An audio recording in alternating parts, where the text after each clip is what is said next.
Tonight on Y News. Film and television director Joyce Bernal, tapped to handle President Duterte's third State of the Nation address, urges the public to listen first before criticizing the president's speech. The Bureau of Immigration blacklists and orders deportation for Australian missionary Patricia Fox. And Malacanang condemns the killing of a radio announcer in Albay. Good evening. Film and television director Binibining Joyce Bernal, tapped to direct the upcoming presidential State of the Nation, is urging the public to listen first to the message of the president before giving any comment. Let's find out why from Rosa Licos. Film and television director Joyce Bernal shares some of her plans in directing the third State of the Nation address of President Rodrigo Duterte a few days before the event on Monday. In preparation for the occasion, she requested for more lights to be placed inside the plenary hall of the Philippine Congress, as she wants the president to appear brighter and more pleasant when he delivers his yearly report to the country. Bernal says she will also use shots that will make viewers feel they are part of the changes that the Duterte administration is advocating. Magaan yung feeling nilang makikinig, magaan sana yung makikita nila, maaliwala sana yung makikita nilang mood ng ating presidente. The director also appeals to the public to intently listen to the president's message before giving any comment on his speech. Sana wala munang criticism and bashing agad. Parang be open. Hayaan nating matapos yung SONA. And then makinig muna bago . So gusto ko lang maging open yung mga tao. And though she is doing this directing gig for free, Bernal is also prepared to accept any criticisms about her directing skills. It can be noted that director Brillante Mendoza received some bashing from netizens for using unconventional shots during the first two SONAs of Duterte. On Sunday, Bernal is expected to personally meet the president for his last SONA rehearsal in Malacanang. Rosa Licos, UNTV News and Rescue, Malacanang. Various groups are set to stage massive rallies on Monday to coincide with President Duterte's third State of the Nation address. However, not all groups planning to march are opposing the president. Kathy Maglalang tells us why. More than 30,000 members of various militant groups are expected to crowd the streets on Monday to hold protests during President Rodrigo Duterte's State of the Nation address. The groups will converge in a unity march at the University of the Philippines in Diliman, Quezon City, before going to St. Peter's Church in Commonwealth Avenue, which is the designated protest area. They have also prepared an effigy of the president, dubbed as Duterte Train, which they will torch down during a program on Monday. The Piston Group, headed by George San Mateo, will also join the march to reiterate their opposition to the government's Public Utility Vehicle Modernization Program. Hindi kami natatakot sa kanyang mga pagmumura, dun sa banta ni Duterte, naguguyuri niya yung ating mga sasakyan. The Kadamay Group, on the other hand, will protest the imposition of the tax reform law and to call for wage increase and distribution of idle housing units. Sabi nila tamad kaming mga maralita, hindi ho kami tamad. Puro diskarte na lang po ang nangyayari sa amin para makakain sa araw-araw. But not all groups set to march on Monday are voicing out opposition, as the koalisyon ng mga mararalita is expressing support for the president's campaigns against criminality, corruption, and illegal drugs. Kaming lahat ng maralita ay nasa kanyang likuran at nakahanda kaming sumuporta anuman ang kanyang desisyon sa ating bansa. To give way for the expected protests and traffic congestion, classes in all levels in public and private schools in Quezon City are already suspended.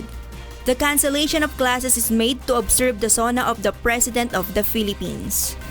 Kathy Maglalang, UNTV News and Rescue, Quezon City. Meanwhile, the Bureau of Immigration orders Australian missionary Patricia Fox to leave the country. The agency is also barring the nun from re-entering the Philippines by putting her in its blacklist The Immigration Bureau stresses the Aussie nun violated the terms of her missionary visa. Fox's legal counsel Maria Sol Taule meanwhile said in a social media post that the Australian nun does not deserve this kind of persecution. Taule says Fox is likely to appeal the decision. The 71-year-old missionary has lived in the Philippines for nearly 3 decades. Her deportation issues came after President Rodrigo Duterte accused her of disorderly conduct by joining anti-government rallies, which her camp denied. In other news, Malacanang condemns the killing of Albay radio announcer Joey Llana. In a statement, presidential spokesperson Secretary Harry Roque said that Llana's killing is another infringement of the rights to life and free press. He also assured that the Presidential Task Force on Media Security will be relentless in according justice to the latest victim. Llana, a block timer of radio station DWZR in Legazpi City, Albay, was shot dead by unidentified assailants outside of his home in the town of Daraga around 4:45 this morning. According to the Police Regional Office 5, the 38-year-old victim sustained multiple gunshot wounds that led to his death. The authorities are still investigating the incident. And for our personality and focus, Senator Antonio Trillanes IV reveals President Duterte's plan to stay in power according to what he says is an insider source and what he thinks is the true state of the nation. Charlie Barredo tells us more on this. Trillanes does not expect much on President Duterte's upcoming SONA, aside from what he says is a mounting parade of broken promises in the past 2 years. He reveals information on the president's plan to perpetuate power as long as he can or to keep it within his family. Information from the inside circle of Mr. Duterte. The plans of Duterte can be reduced to 3. One, he plans to have an absolute control, absolute power, which could be a nationwide martial law, then elevated to a revolutionary government. He wants that. That option reflects perfectly well, or blends perfectly well with his personality. Next is the Chacha option, which is to prolong or perpetuate his hold on power.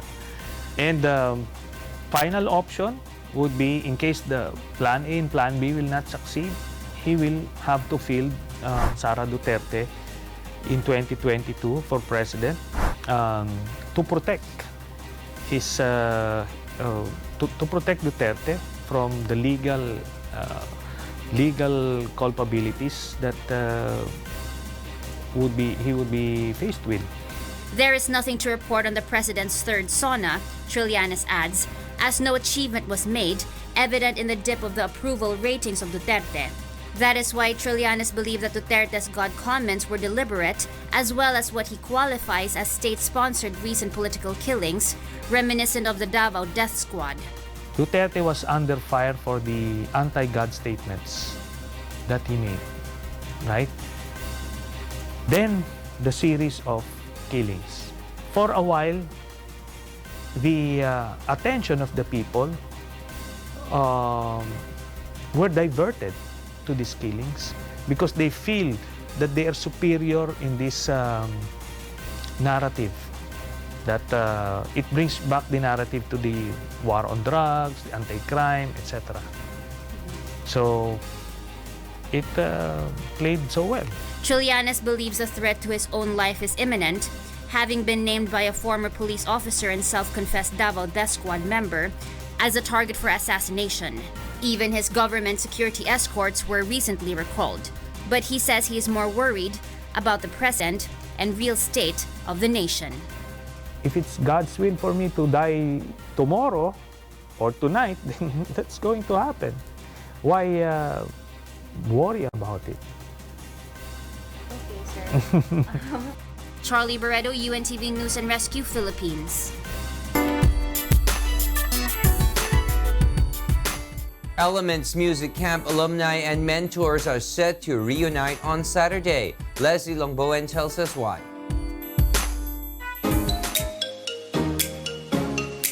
Original Filipino music will be celebrated once again as the Elements Music Camp alumni and mentors gather for a reunion concert. These include Ben and Ben, Bullet Dumas, Ebe Dancel, Ay Sigera, Noel Cabangon, Jay Durias, Noy Volante, and Rizzy Lansangan. The concert will be held on July 21 at the UP Theater. Tickets are available at ticketworld.com.ph. It will be a very, very fun show that you'll see tandems, duets, trios, collabs na nakikita nangyayari lang dati sa camp. Meanwhile, a bigger Elements Music Camp will be open this year. Apart from great Filipino mentors, international record producers are set to take part in the camp. It's to see them grow. That's what Elements is. It's the platform to bring it out and to allow them to grow and then teach them in the process how to be better. The camp is open to Filipino songwriters aged 21 to 35 who are not signed as a recording artist to any record label. Application period is until July 31.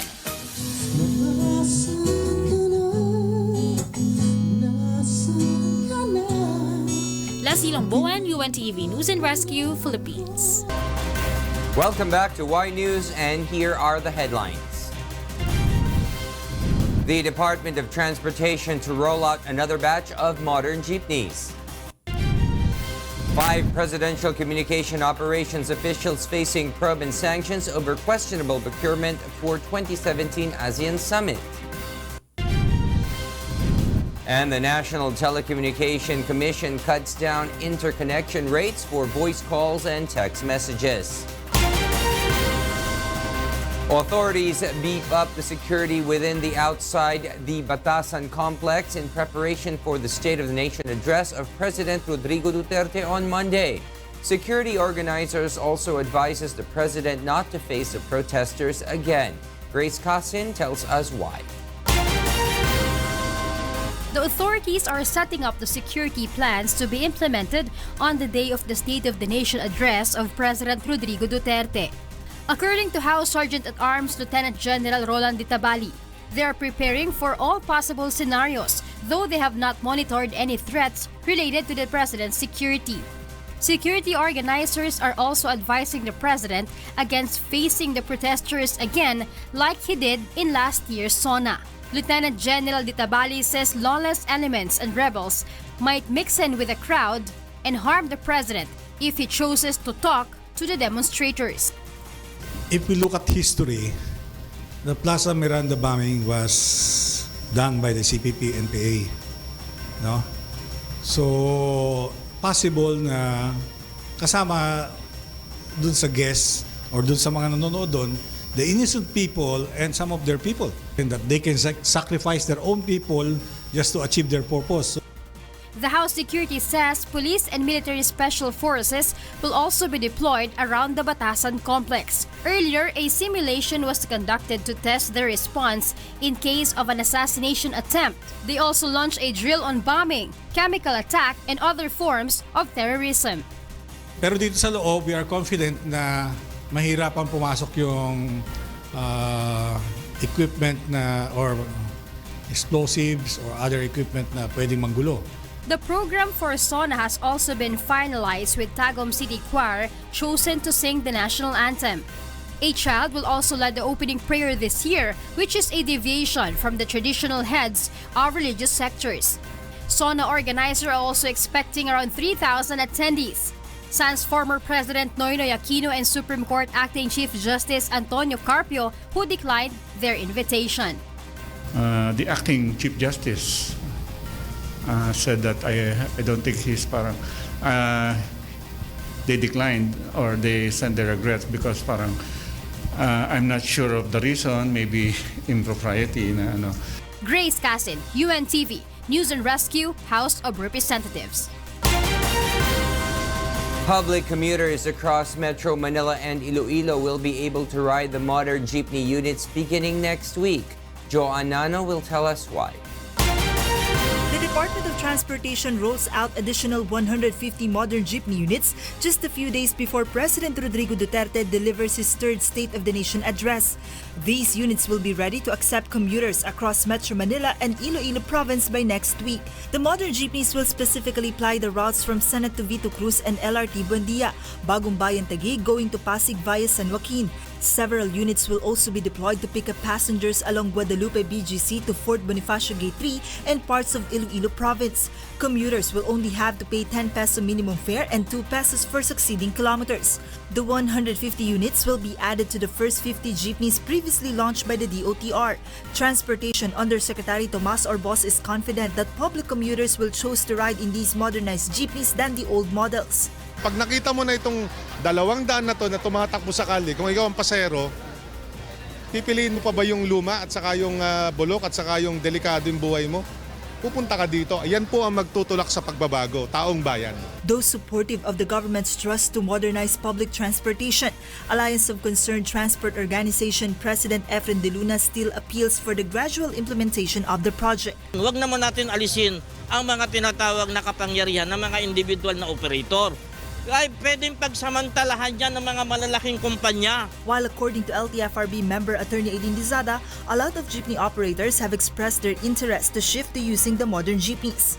Maiengganyo yung mga jeepney operator to invest because alam ho nila na with the seating capacity of 22 plus standing 8, total of 30, mas malaki ho yung maiuwi nila and mas marami po yung makikinabang sa modern jeepney po na ito. The Transportation Department targets to launch around 2,000 modern jeepney units across Metro Manila before the year ends. The agency is also confident it will be able to shift around 200,000 jeepneys to modern units by year 2020.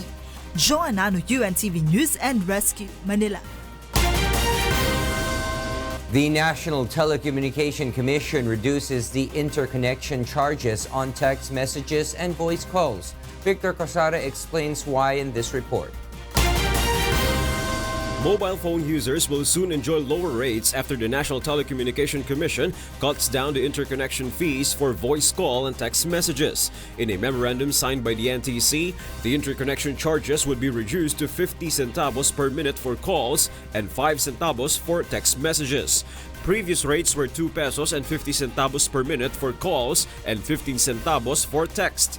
Interconnection charges are imposed by telecommunication companies on subscribers when they call or send text to users on another network.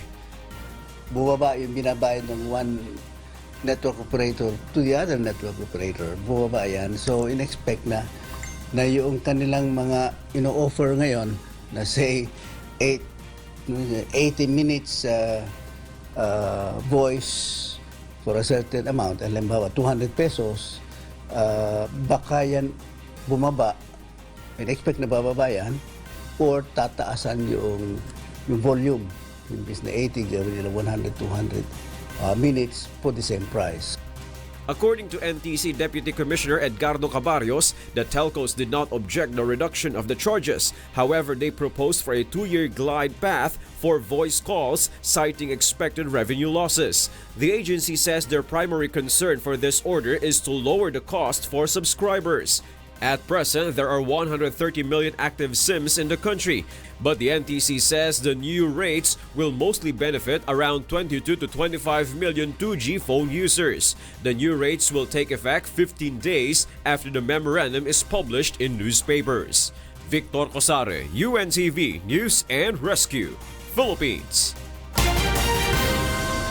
In other news, the Judicial and Bar Council releases today its short list of 3 candidates to replace Ombudsman Conchita Carpio Morales, who is set to retire next week.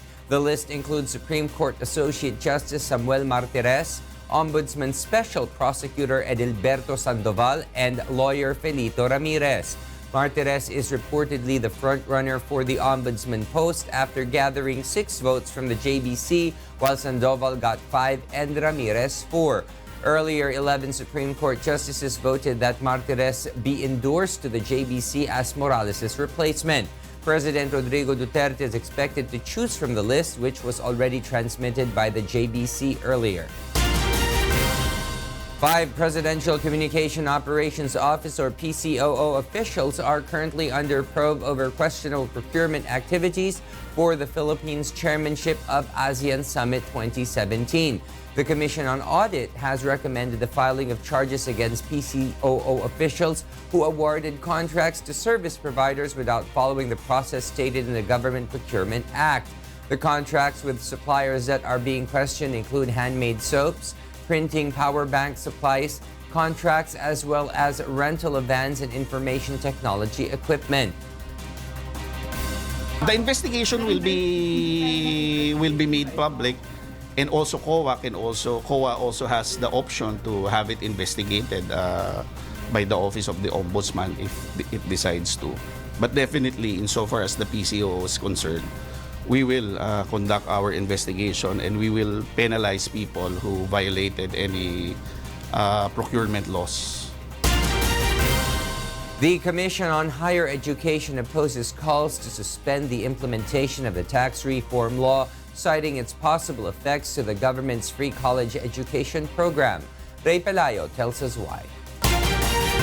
The Commission on Higher Education underscores the importance of collecting more taxes under the implementation of the Tax Reform for Acceleration and Inclusion or TRAIN law. CHED Officer in Charge Prospero de Vera III says the collected revenue will finance the 40 billion peso fund set initially for the imposition of the government's free college education program in state colleges and universities. The government, through CHED, will subsidize the tuition fees of around 1.3 million students under the Republic Act No. 10931. Rivera says if the TRAIN law will be suspended, the government will not be able to provide the 11 billion peso additional fund they are requesting to support the studies of additional 400,000 K-12 graduates next year. The computation of that budget is anchored on revenues generated through the TRAIN law. So we cannot expand access to education. We cannot increase the budget if TRAIN is suspended. Rivera also cannot assure if those currently enrolled under the program will be able to finish their courses, adding that the SUCs will also be compelled to collect fees again if the TRAIN law will be halted. Well, we'll have to go back and allow state universities to charge tuition. Some lawmakers and groups have been calling for the suspension of the TRAIN law, citing surging local market inflation that further burden the poor. Ray Pelayo, UNTV News and Rescue, Quezon City. The government is set to use the highest committed level of service as the criterion for the selection of the third local telecommunication player. Mon Hokson tells us why.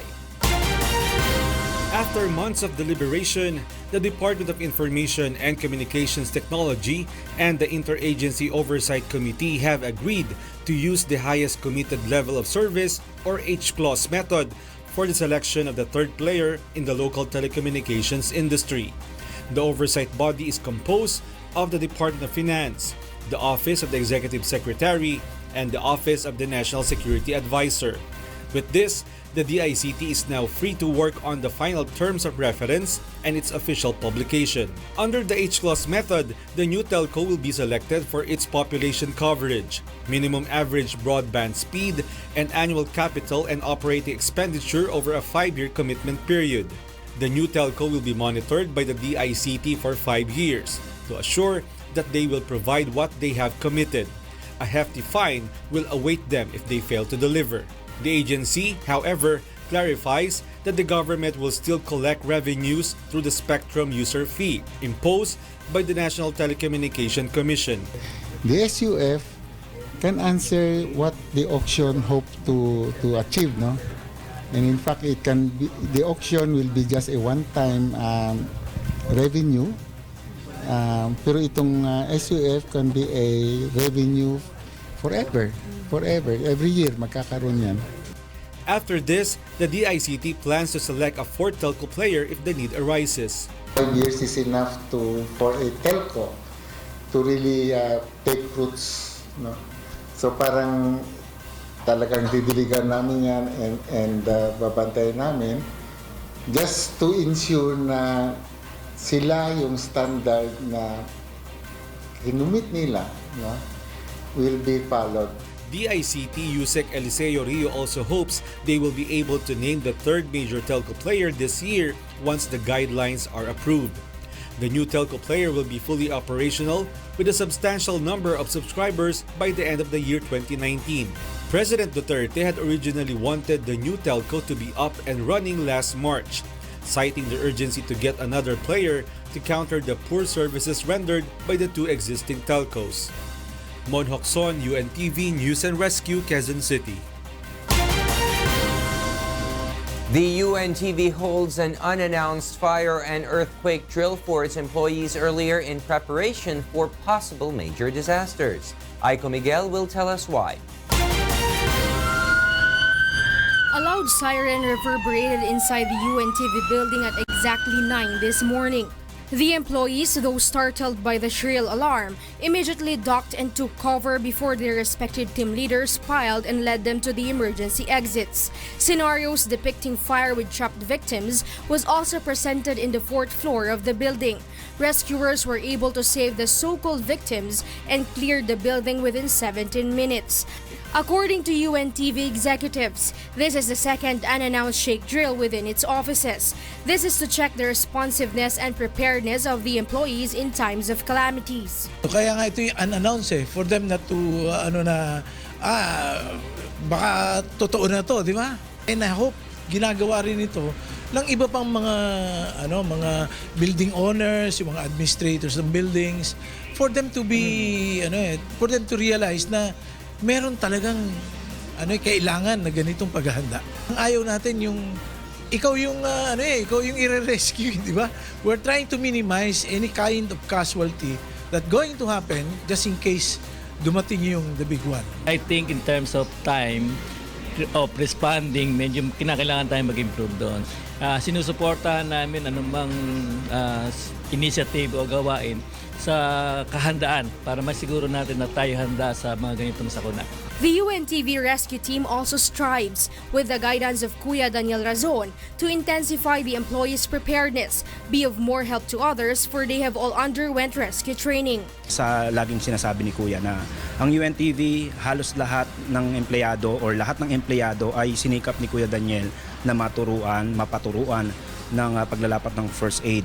The management plans to hold more unannounced shake drills and scenarios in the future to further instill discipline and responsiveness among the employees that will come handy when disaster strikes. Aiko Miguel, UNTV News and Rescue, Quezon City. Up next on Y News. At least 11 drown as a duck boat capsizes in southern Missouri. And a New York hotel dishes out a sundae worth $1,500. To complete the most significant news for this day, Y News continues. Here are the top stories.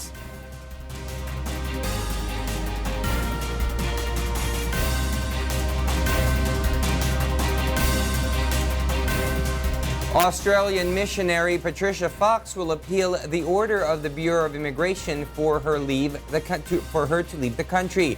According to Fox's lawyers, the Australian nun will not back down and plan to file a fresh appeal against the deportation order. The Bureau ordered the deportation of Fox for allegedly violating the terms of her missionary visa because of her supposed partisan political activities. Fox is also placed under the immigration watch list and barred from returning to the Philippines. The 71-year-old missionary has lived in the Philippines for nearly 30 years. Her deportation issues came after President Rodrigo Duterte accused her of disorderly conduct by joining anti-government rallies, which was denied by her camp. Meanwhile, Malacanang vows to bring to justice the killers of Albay radio announcer Joey Llana. Presidential spokesperson Secretary Harry Roque said in a statement that they are condemning the murder of Llana and called the incident as another infringement on the rights to life and of free press. Yana, a block timer of radio station DWZR in Legazpi City, was gunned down by unidentified perpetrators just outside of his home in Daraga Albay at past 4 this morning. The 38-year-old victim sustained multiple gunshot wounds that led to his death. The authorities are still investigating the possible motive and those behind the incident. The Transportation Department rolls out additional 150 modern jeepney units today. The agency says these units will be ready to transport passengers across Metro Manila next week, specifically in the routes from Senate to Vito Cruz and LRT Buendia, Bagumbayan Taguig going to Pasig via San Joaquin. Modern jeepney units will also apply along Guadalupe BGC to Fort Bonifacio Gate 3 and parts of Iloilo Province. Transportation Undersecretary Thomas Orbos believes that public commuters will choose to ride in these modernized jeepneys than the old models. Pag nakita mo na itong 200 na to na tumatakbo sa kalye, kung ikaw ang pasahero, pipiliin mo pa ba yung luma at saka yung bulok at saka yung delikado yung buhay mo? Pupunta ka dito. Ayan po ang magtutulak sa pagbabago, taong bayan. The Transportation Department eyes to launch around 2,000 modern jeepney units across Metro Manila this year. It also targets to shift 200,000 jeepneys to modern units by 2020.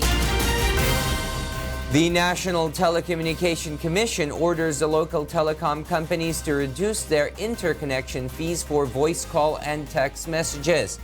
In a memorandum signed by the NTC, the interconnection charges would be reduced to 50 centavos from the previous 2 pesos and 50 centavos per minute for calls and 5 centavos for text messages from 15 centavos.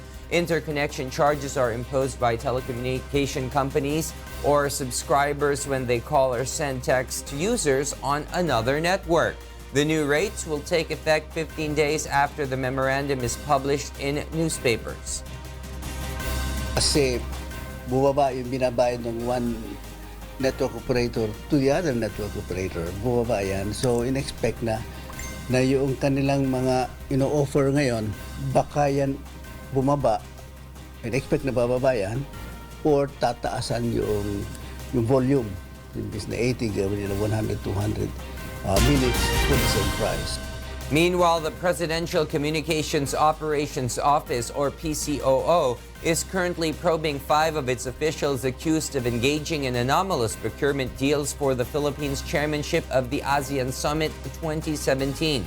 According to PCOO Undersecretary Marvin Gatpayat, the officials found to have violated the law will face sanctions once they finish the investigation.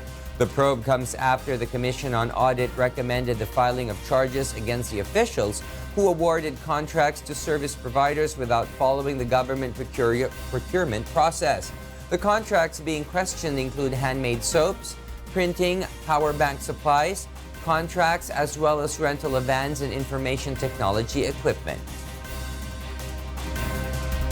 The investigation will be made public. And also COA also has the option to have it investigated by the Office of the Ombudsman if it decides to. But definitely, insofar as the PCOO is concerned, we will conduct our investigation and we will penalize people who violated any procurement laws. The authorities are beefing up the security they will implement on the State of the Nation address of President Rodrigo Duterte on Monday. House Sergeant-at-Arms Lieutenant General Roland de Tabali says police and military special forces will secure the Batasan complex apart from the deployment of thousands of police personnel. De Tabali says they are preparing for all possible scenarios, though they have not monitored any threats related to the president's security. The organizers are also advising the president against facing the protesters again, like he did in last year's SONA, as lawless elements and rebels might use this opportunity to inflict harm. If we look at history, the Plaza Miranda bombing was done by the CPP-NPA. No? So, possible na kasama dun sa guests or dun sa mga nanonood doon, the innocent people and some of their people, and that they can sacrifice their own people just to achieve their purpose. SONA organizers have also finalized the program. The Tagum Choir will sing the national anthem while a child will lead the opening prayer this year instead of the heads of religious groups. Around 3,000 guests are expected except former President Noynoy Aquino and Supreme Court Acting Chief Justice Antonio Carpio, who declined their invitation. The acting Chief Justice said that I don't think he's parang they declined or they sent their regrets because parang I'm not sure of the reason, maybe impropriety na ano. Areas of the country will have a rainy weekend. Leslie Longbowen is at the UNTV Weather Center to tell us why. Leslie? Yes, good evening. Inday has intensified into a severe tropical storm. Its center was earlier located at 945 kilometers east-northeast of Basco, Batanes, with maximum sustained winds of 90 kilometers per hour and gustiness of up to 115 kilometers per hour. It is slowly moving northwestward. The southwest monsoon, enhanced by the severe tropical storm, will bring monsoon rains over Metro Manila, Ilocos Region, Cordillera Administrative Region, Bataan, Zambales, Batanes, and Babuyan Group of Islands, and occasional rains over the rest of Luzon. Meanwhile, fair weather will be experienced over Visayas and Mindanao. Inday is expected to exit the Philippine area of responsibility between tonight and tomorrow morning.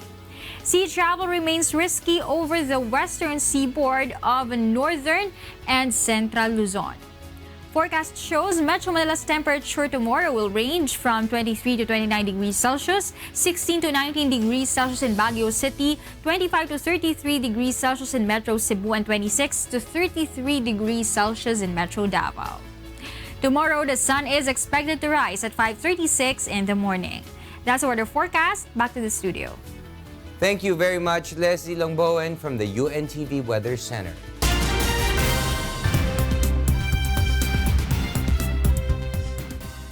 And for the news abroad, here's Mary Jo Maleriado live from Singapore. Good evening, Mary Jo. Good evening, Will. At least 11 people, including children, drowned after a dock boat capsized and sunk in a southern Missouri lake Thursday night.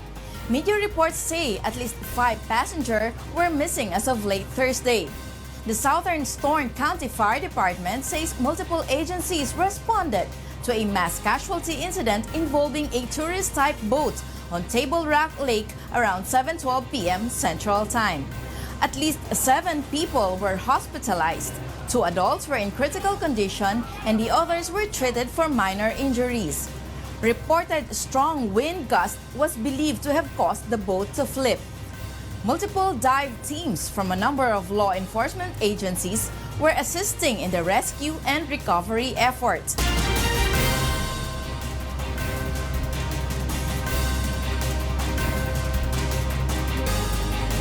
Marlon, balik.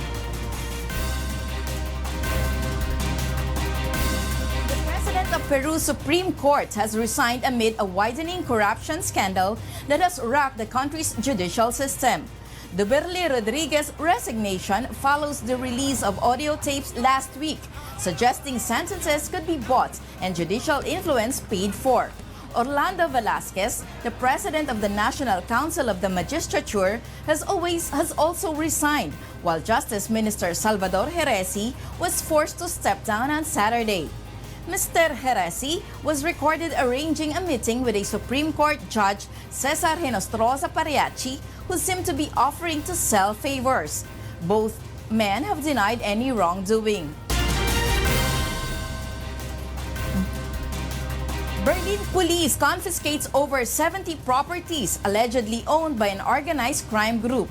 Meanwhile, archaeologists in Egypt dash hopes that a newly discovered ancient sarcophagus might contain the remains of Alexander the Great. Here's why from Beverly, Saison. In Germany, Berlin police have seized properties belonging to an organized crime clan who are notoriously difficult to crack down. The public prosecutor's office announced on Thursday that the apartments, houses, and businesses worth a total of 10 million euros are thought to belong to an extended Arabic family who purchased them with the money from criminal offenses. Last Friday, financial investigators of the State Criminal Police Office had already searched the premises of 12 apartments and businesses thought to be in the hands of the family. It is also thought that the family, of whom police did not detail their exact nationality, is connected to the robbery of a gold coin weighing 100 kilograms. In Turkey, a politician who refused to shave his beard for 2 years in protest of the state of emergency came clean on Thursday after the emergency rule expired. Former main opposition Republican People's Party lawmaker Aytuk Atici had his beard shaven at Parliament's barbershop to celebrate the end of the emergency rule.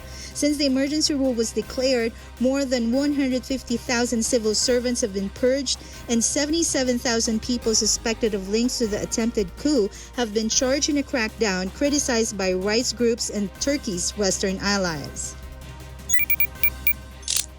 And in Egypt, archaeologists on Thursday dashed local hopes that a newly discovered ancient sarcophagus might contain the remains of Alexander the Great, finding instead the mummies of what appeared to be a family of 3. Workmen inadvertently unearthed the approximately 2,000-year-old black granite sealed sarcophagus this month during the construction of an apartment building in the historic Mediterranean port city of Alexandria. Mustafa Waziri, Secretary General of the Supreme Council of Antiquities, says there were no hieroglyphics or carvings on the coffin lid that would suggest that a king was laid to rest in it. The location of the remains of Alexander the Great, who died in 323 BC in Babylon, remains a mystery. Beverly Saison, UNTV News and Rescue.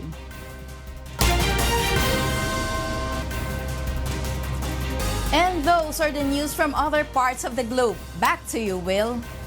Thank you very much, Mary Jo Maleriado, live from Singapore.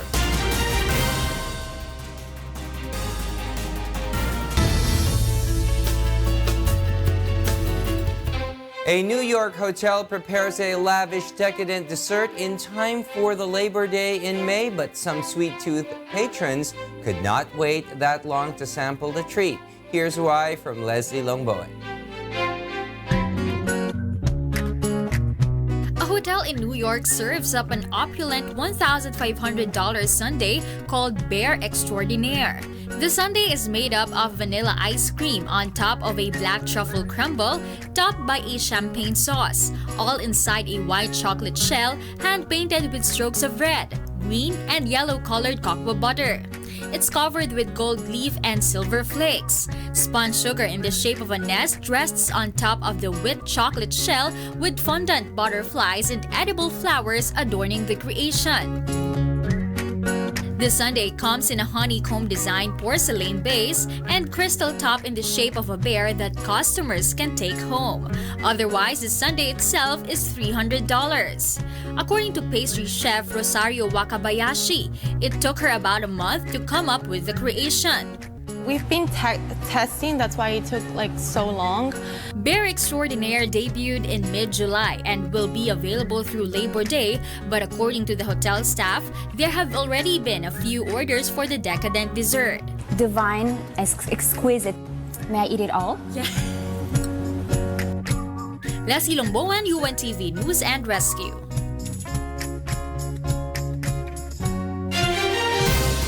And those are the reasons behind the news, July 20, 2018.